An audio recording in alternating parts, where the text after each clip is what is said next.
22 जून सन 1757 की शाम थी। आज से ठीक 266 साल पहले बंगाल के आर्मी चीफ के महल में एक मीटिंग होती है।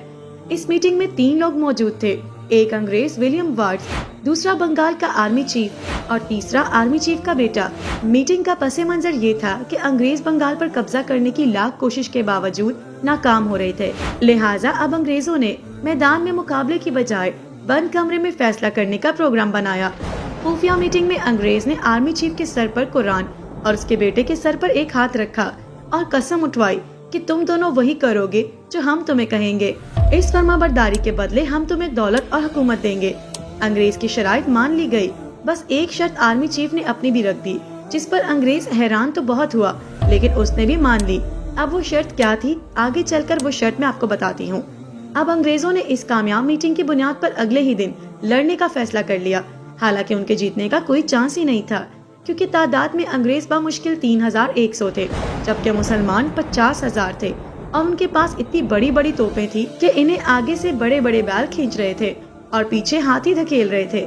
नाज़रीन, ये ताकत, तादाद और तैयार फौज तब बिल्कुल रेत का ढेर हो जाती है जब इसके जर्नल और बड़े दुश्मन के साथ बंद कमरों में डील कर चुके हों। एंड जब लड़ाई का वक्त आया तो 50 में से 45,000 फौज खामोशी से पीछे हट गई और महज 11 घंटे के अंदर 5,000 फौज को अंग्रेज ने गाजर मूली की तरह काट कर सारे बंगाल पर कब्जा कर लिया। यकीनन आप जान चुके होंगे कि बंद कमरे में अंग्रेज से डील करने वाला गद्दार आर्मी चीफ कौन था। जी हाँ, ये गद्दार आर्मी चीफ था मीर जाफर, जिसे रहती दुनिया तक लोग गद्दार के नाम से ही पहचानते हैं। इसके इबरतनाक अंजाम का तज़किरा करने से पहले मैं वो शर्त बता दूं जो मीर जाफर ने अंग्रेज के सामने रखी।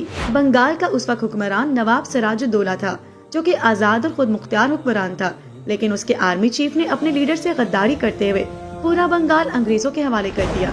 अपनी गद्दारी से तवज्जो हटाने और नवाब सिराजुद्दौला की इज्जत कम करने के लिए मीर जाफर ने अंग्रेज के सामने शर्त रखी थी कि नवाब सिराजुद्दौला को कत्ल करने के बाद उसकी लाश की खूब तजलील करनी है, ताकि लोग उससे नफरत करने लगे।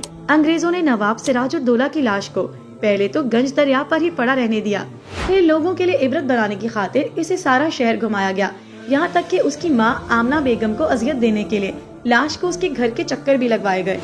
मीर जाफर की इस गद्दारी और अंग्रेजों से वफादारी के बदले बहुत मालो दौलत और ओहदे मिले, यहाँ तक कि 5 लाख मुरब्बा किलोमीटर का पूरा बंगाल मीर जाफर के हवाले कर दिया। याद रहे, पाकिस्तान का कुल रकबा 8 लाख मुरब्बा किलोमीटर है। आर्जी इख्तियारात और दौलत के बाद अब अल्लाह की लाठी बरसने का वक्त आन पहुंचा था।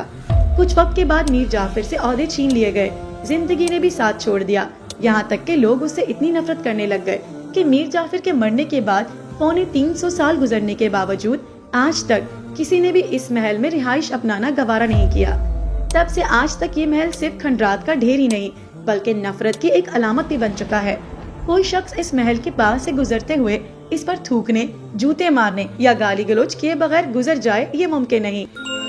आज भी मीर जाफर के इस महल को नमक हराम रेवड़ी के लकब से याद किया जाता है।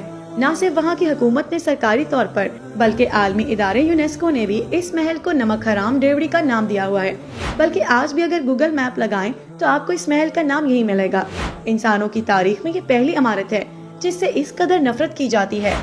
भारत के मगरबी बंगाल के शहर मुर्शिदाबाद में मौजूद नफरत की अलामत ये महल कयामत तक लोगों के लिए एक इबरत की अलामत बना हुआ है। तारीख में अरबों इंसान गुजरे, लेकिन जहाँ मुल्क को या हुक्मरान से गद्दारी का तज़किरा आता है, वहाँ मीर जाफर का नाम जरूर आता है।